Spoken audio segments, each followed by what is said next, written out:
ప్రభువైన యేసుక్రీస్తు వారి అతి శ్రేష్టమైన నామంలో ఈ సాయంకాలం కూడా దేవుని మాటలు వినడానికి కూర్చున్న మీ అందరికీ హిమాలయన్ తెలుగు బ్యాప్టిస్టు సంఘపక్షంగా హృదయపూర్వకమైన వందనాలు చెల్లిస్తున్నాము. దేవుడు మీ అందరినీ నిండారుగా దీవించునుగాక. ఆమేన్. ధ్యానంలోకి వెళ్ళే ముందుగా మనము ప్రార్థన చేసుకున్నాము. ప్రార్థనతో ఈ కార్యక్రమాన్ని ప్రారంభించుకున్నాం. పరిశుద్ధుడు అయిన మా తండ్రి, దయగల దేవ, ప్రేమ స్వరూపి, మీకు స్తోత్రములు. యేసయ్య, ఈ సాయంత్రం సమయమున యూట్యూబ్ ద్వారా దేవుని మాటలు ఈ బిడ్డలకు అందించడానికి మీరు మాకు ఇచ్చిన శ్రేష్టమైన సమయాన్ని బట్టి స్తోత్రాలు. సన్నిధిని ప్రేమించి ఆసక్తితో తండ్రి మీ సన్నిధిలో కూర్చొని ఈ మాటలు వింటున్న ప్రతి బిడ్డను కూడా మీరు నిండారుగా దీవించి ఆశీర్వదించమని ప్రార్థన చేస్తున్నాం. మీ సన్నిధిలో ప్రభువా సంపూర్ణమైన సంతోషం ఉందయ్యా. మీ సన్నిధిలో ఉన్న ఆశీర్వాదాల ద్వారా ఇప్పుడు దర్శించండి. ప్రతి కుటుంబం మీలో సంతోషించి ఆశీర్వదించబడి దీవించబడే అనుభవాల్లోకి నడిపించమని ప్రార్థన చేస్తున్నాం. ప్రతి కుటుంబం మీద నీ ఆశీర్వాదాలు, నీ దీవెనలు సమృద్ధిగా కుమ్మరించమని, కార్యాలు జరిగించి కేవలం మీ నామానికి మహిమ తెచ్చుకొనమని యేసు నామమున ప్రార్థిస్తున్నాము తండ్రి. ఆమేన్. ఆమేన్. ఒక పాట పాడుకుందామండి. అందరికీ చాలా సుపరిచితమైన కీర్తన, ఆంధ్ర క్రైస్తవ కీర్తన పుస్తకాల నుండి 383వ కీర్తన, ప్రార్థన వినడి పావులుడు అనే కీర్తన మనందరం కలిసి దేవుని నామానికి మహిమ కలుగులాగున పాడుకుందాం. ప్రార్థన వినడి పావనుడా, ప్రార్థన మాకు నేర్పుమయా. ప్రార్థన వినడి పావనుడా, ప్రార్థన మాకు నేర్పుమయా. శ్రేష్టమైన భావము గూర్చి శిష్య బృందముకు నేర్పితివి. పదముడ నీను ప్రణుతించెదము, పరలోక ప్రార్థన నేర్పుమయా. ప్రార్థన వినిడి పావనుడా, ప్రార్థన మాకు నేర్పుమయా. పరమదేవుడా వని తెలిసి కరములెత్తి జట్టగమోచి. పరమదేవుడా వని తెలిసి కరములెత్తి జట్టగమోచి. శిరమును వంచి సరిగను వేడిన సుకరి ప్రార్థన నేర్పుమయా. ప్రార్థన వినిడి పావనుడా, ప్రార్థన మాకు నేర్పుమయా. దినదినంబు చేసిన సేవా దైవ చిత్తముకు సరిపోవా. దినదినంబు చేసిన సేవా దైవ చిత్తముకు సరిపోవా.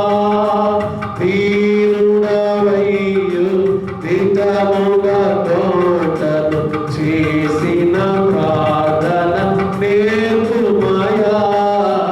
ప్రార్థన వినిడి పావనుడా, ప్రార్థన మాకు నేర్పుమయా.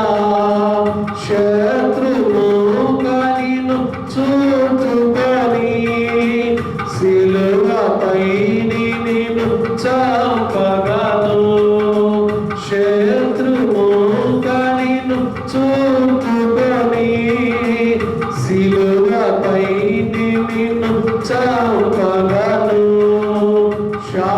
శాంతముతోటి శత్రుల ప్రోగ సన్నిధిన ప్రార్థన నేర్పుమయా. ప్రార్థన వినిడి పావనుడా, ప్రార్థన మాకు నేర్పుమయా.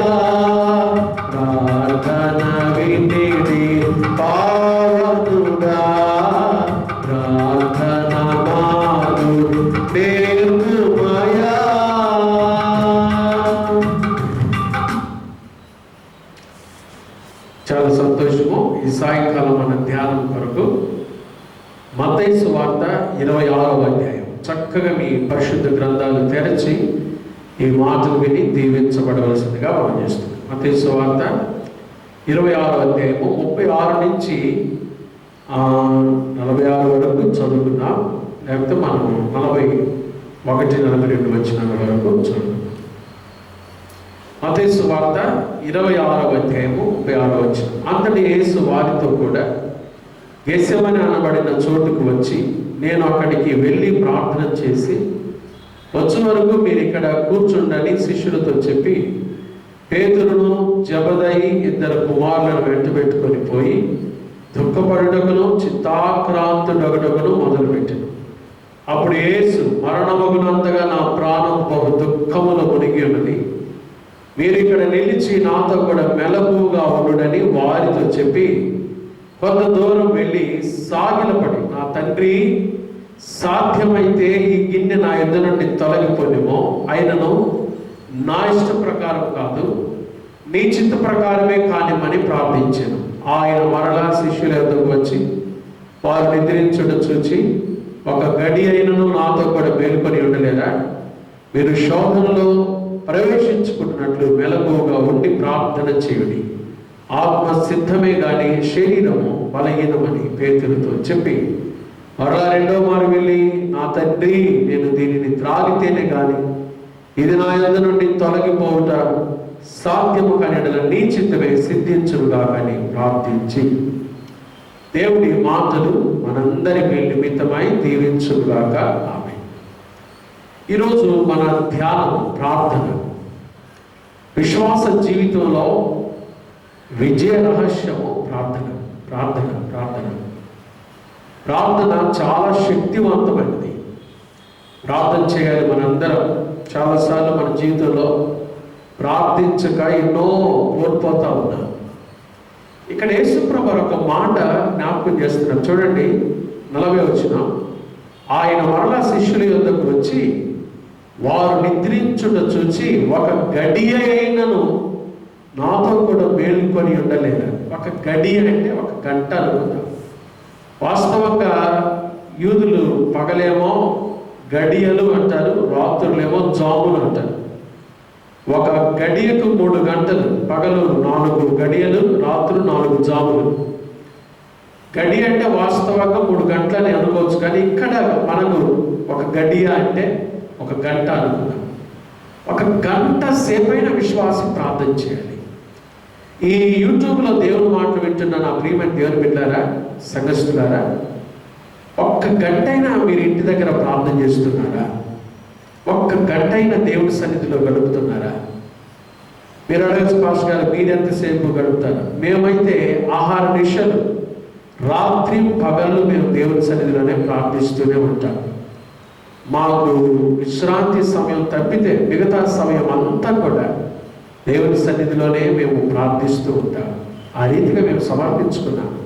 మా జీవితాలు దేవుని సమర్పించుకొని దేవుని సేవ కొరకు అంకితమై ఆహార నిశలు రాత్రి పగలు ప్రార్థనలోనే ఉన్నాం. దేవుని బిడ్డలారా, ప్రార్థన చాలా గొప్పది. ప్రార్థన చేయాలి. బిల్లీ గ్రాహం గారిని ఒక విలేకరు అడిగాడంట, అయ్యా, మీ విశ్వాస విజయ జీవిత రహస్యం ఏంటి అంటే, ఆయన తడుగులు ఆడుకోకుండా 3 అని చెప్పాడంట. ఏంటయ్యా ఆ 3 అంటే? 1 ప్రార్థన, 2 ప్రార్థన, 3 ప్రార్థన. ప్రార్థనే ప్రార్థన ప్రార్థన ప్రార్థన చాలా బలమైన కార్యాలు, ఆశ్చర్య కార్యాలు జరిగిస్తుంది. ప్రార్థన చేస్తున్నారా? ఈరోజు ప్రార్థన గురించినటువంటి ఒక 5 విషయాలు నేను మీకు జ్ఞాపకం చేయాలని ఇష్టపడతాను. 1, ప్రార్థన చేయుట అనేది ఇట్స్ ఏ స్క్రిప్చురల్, అంటే లేఖనానుసారమైనది, వాక్యానుసారమైనది. దేవుని బిడ్డలు ప్రతి విషయంలో ప్రార్థన చేయాలి. ప్రార్థన చేయుట అనేది దేవుడు మనకి ఇచ్చిన ఒక విధి లేదా ఆజ్ఞ అని మనం చెప్పచ్చు. చూద్దామా? ఒక మాట, కొలస్సీ పత్రిక 4వ అధ్యాయము. అపోస్తలుడైన పౌలు ఒక 5 విషయాలు చెప్తా ప్రార్థన గురించి. చాలా చాలా ప్రాముఖ్యమైన విషయాలు. చక్కగా అందరూ ధ్యానంలో పాల్గొని దీవించబడాల్సి మనం చేస్తున్నాం. కొలస్సీ పత్రిక 4వ అధ్యాయము 2 నుంచి కలిసి ఉంది. ప్రార్థన యందు నిలకడగా ఉండి కృతజ్ఞత గలవారై దాని యందు మెలకువగా ఉండుడి. మరియు నేను బంధకములలో ఉంచబడ్డ కారణమైన క్రీస్తు మర్మమును గురించి నేను బోధించవలసిన విధముగానే ఆ మర్మమును వెల్లడిపరచినట్లు వాక్యము చెప్పుటకు అనుకూలమైన ఆ సమయం దేవుడు దయచేయవలని మా కొరకు ప్రార్థించుడి. సమయం పోనీగా సద్వినియోగం చేసుకొనొచ్చు. సగమునకు వెలుపట్టి వారి ఎడల జ్ఞానం కలిగి నడుచుకోండి. చూసారా? ప్రార్థన చేయండి, ప్రార్థన చేయండి, మా కొరకు ప్రార్థన చేయండి, సేవకుల కొరకు ప్రార్థన చేయాలి, ప్రార్థించాలి. ప్రార్థన యందు నిలకడగా ఉండండి. ప్రార్థన చేయటంలో నిలకడగా ఉండండి. ప్రార్థన చేయాలి. ప్రతి దేవుని బిడ్డ ప్రార్థన చేయాలి కదా. చేస్తున్నారా? ఎప్పుడు చేయాలి పాస్టర్ గారు? ప్రార్థన కూడా ఒక సమయాన్ని పెట్టుకోవాలి. మనందరం తెలుసు, అపొస్తలుల కార్యాలు 3వ అధ్యాయము, అపొస్తలుల కార్యముల గ్రంథం 3వ అధ్యాయం చూడండి. అపొస్తలుల కార్యాలు 3వ అధ్యాయం. ఇక్కడ పేతురు, యాకోబు, యోహానులు వీళ్ళు ఏం చేస్తున్నారు? అపొస్తలుల కార్యాలు 3వ అధ్యాయం మొదటి వచనం. పగలు 3 గంటలకు ప్రార్థనా కాలమున పేతురును యోహానును దేవాలయంలోకి ఎక్కి వెళ్ళొచ్చుండగా. పగలు 3 గంటలు. వాస్తవంగా ఇది ఉదయం అని చెప్తారు. పగలు 3 గంటలు అంటే ఉదయం 9 గంటలు అని మనం అనుకోవాలి. కామెంటేటర్ ఒక వ్యాఖ్యానికి అంత అదే అంటాడు.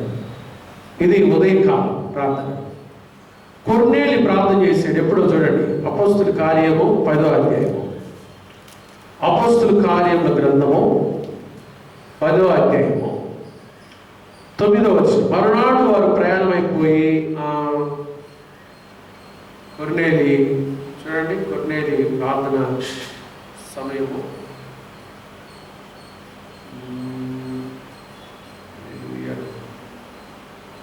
హల్లెలూయా.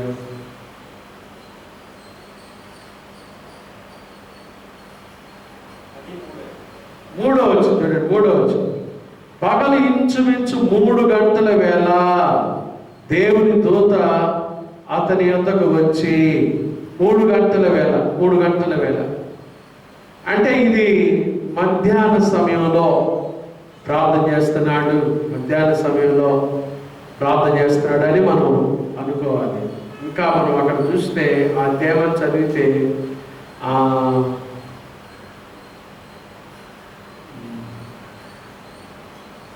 చూడండి 30వ వచనం కూడా. అందుకు కొర్నేలి 4 దినముల క్రిందట పగలు 3 గంటలు మొదలుకొని ఈ వేళ వరకు నేను ఇంత ప్రార్థన చేయించుండగా ఒక చక్కటి సమయంలో కొర్నేలి కూడా ప్రార్థించేవాడు.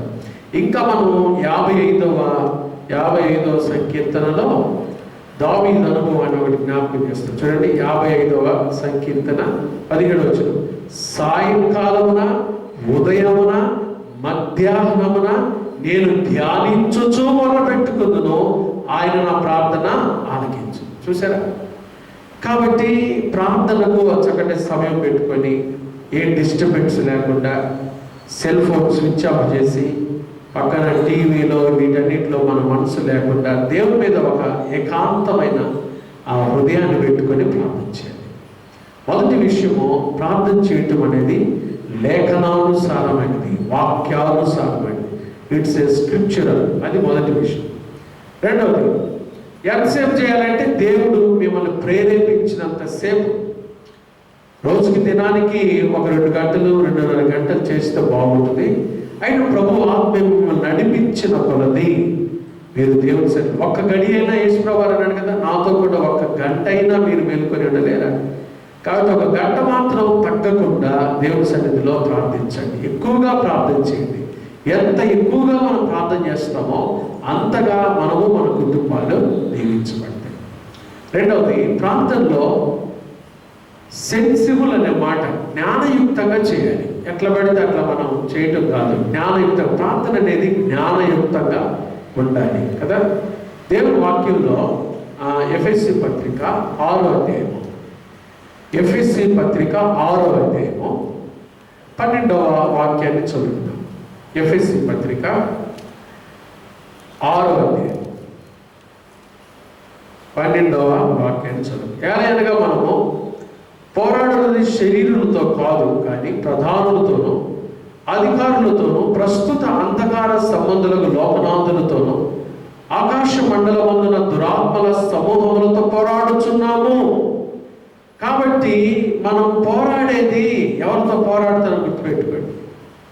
ఈ పోరాటంలో మనం జయ జీవితం జీవించాలంటే జ్ఞానయుక్తంగా మనం ప్రార్థన చేయాలి.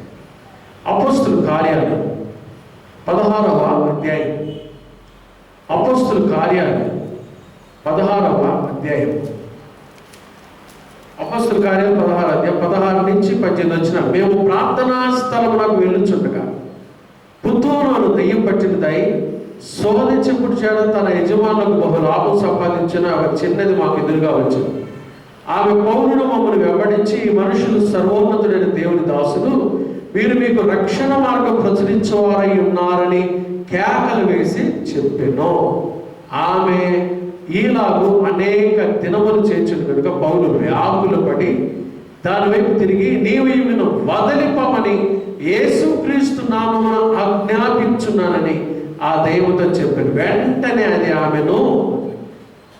కాబట్టి ప్రార్థనలో మనం జ్ఞాపకం చేసుకోవాల్సింది, మనం పోరాడేది లోక సంబంధమైన నాదులతో, దయ్యాలతో, లోక సంబంధమైన అధికారులతో, ప్రధానులతో పోరాడుతున్నాం.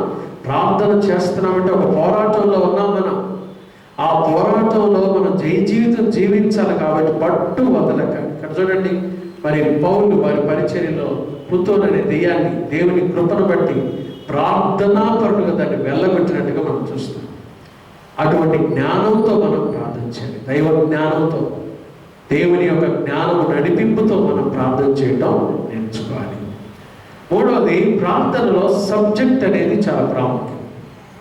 ప్రార్థన చేయడానికి ఒక సబ్జెక్ట్ ఉండటం మంచిది కదా. అపోస్తుల కార్యాలు 12వ అధ్యాయము 5వ వచనం మనందరికీ చాలా సుపరిచితమే ఈ భాగం. పేతురు చెరసాల్లో ఉంచబడ్డాడు. సంఘమైతే అతని కొరకు ఎవరి కోసం ప్రార్థన చేస్తున్నారు? చెరసాలలో వేయబడిన పేతురు యొక్క విడుదల కోసమే ప్రార్థన చేస్తారు. చూడండి, ప్రేయర్లో ఒక సబ్జెక్ట్ అనేది చాలా ప్రాముఖ్యం. పేతురు చెరసాలలో ఉంచబడిన సంఘమైతే అతని కొరకు అత్యాసక్తితో దేవునికి ఏం చేస్తున్నారు?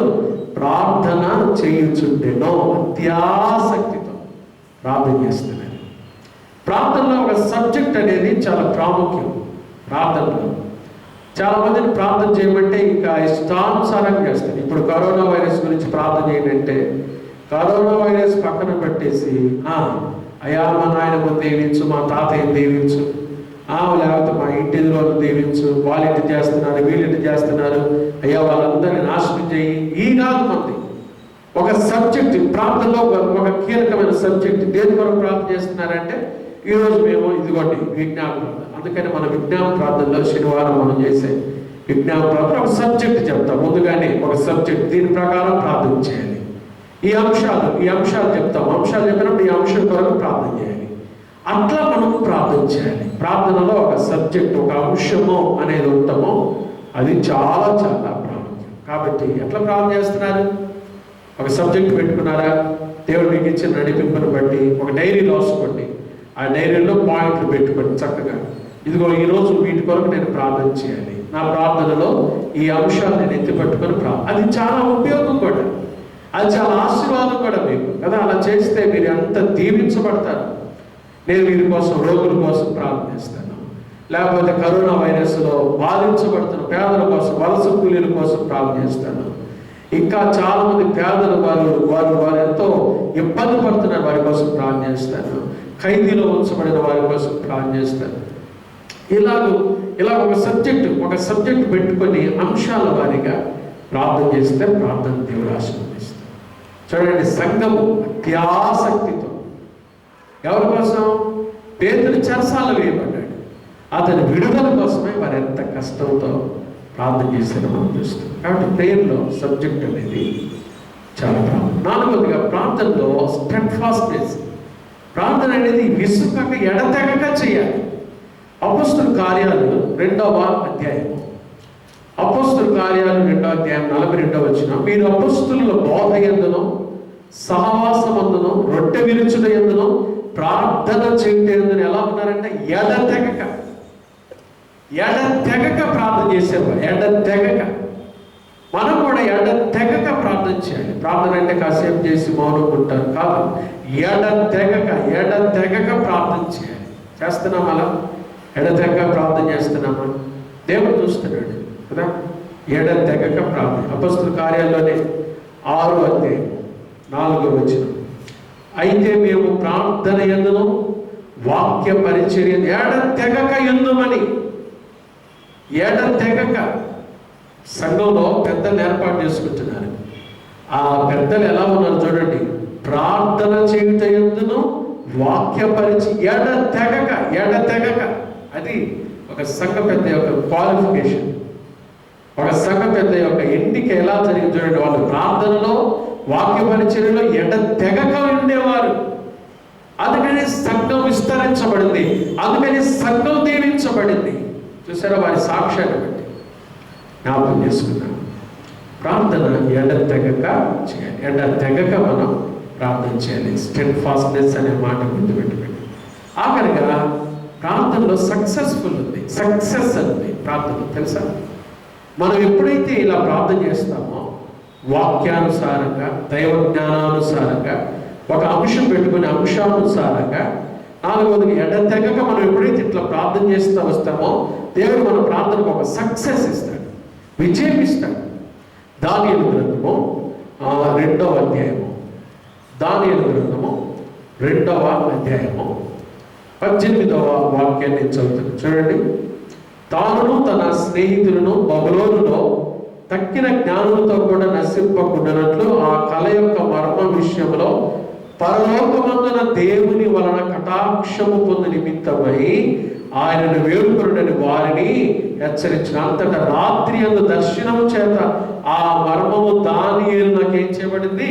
వారి ముందు ప్రార్థన చేశారు ఆ కళ భావం కోసం. దేవుడు అది రాత్రి వేళ దానియేలుకు బయలుపరిచినట్టే దేవుడు ప్రార్థన విన్నాడా లేడా?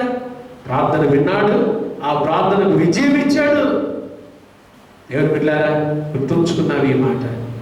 మన దేవుడు మన ప్రార్థన ఆలకించేవాడు, మన ప్రార్థనకు జవాబిచ్చేవాడు. మనం ఎప్పుడైతే ఆయన సన్నిధిలో ప్రార్థిస్తామో ఆయన మన ప్రార్థన త్రోసివేసేవాడు కాదు.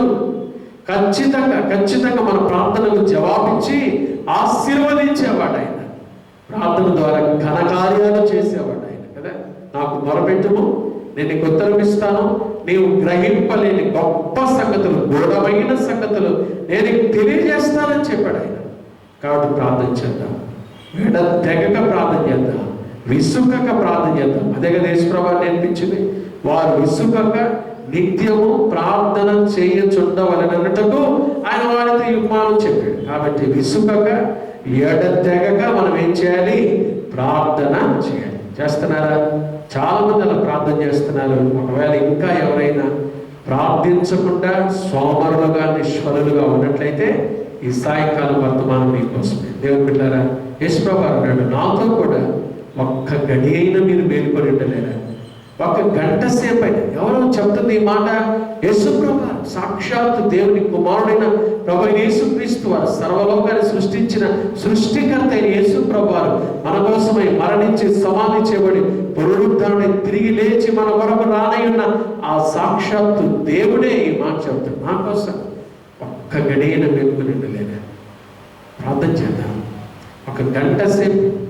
దేవుడు ఇంత చక్కటి అవకాశం మనకి ఇస్తున్నాడు. ఈ లాక్డౌన్ పీరియడ్లో ఎంతో మంది ప్రార్థన చేస్తున్నారు. మన ప్రార్థనల మూలంగా ఈ కరోనా వైరస్ యేసు నామములో నిర్మూలమైపోవును గాక, అంతరించిపోవును గాక, ఇది నిర్వీర్యమైపోవును గాక. దేవుడు మనకు ఒక మంచి దినాలు, గొప్ప దినాలు దేవుడు దయచేయను గాక. ప్రార్థన చేద్దాం. ప్రార్థనలో ఉన్న ఈ మర్మాలు, ఈ సత్యాలు తెలుసుకొని ప్రార్థన చేద్దాం. దేవుడు అందరినీ ఆశీర్వదించునుగాక, కృప మీకు తోడయుండునుగాక. ఆమె ప్రార్థన చేసుకున్నాం. పరిశుద్ధుడైన మా తండ్రి, దైవ దేవ, ప్రేమ స్వరూపి మీకు స్తోత్రాలయ్యా.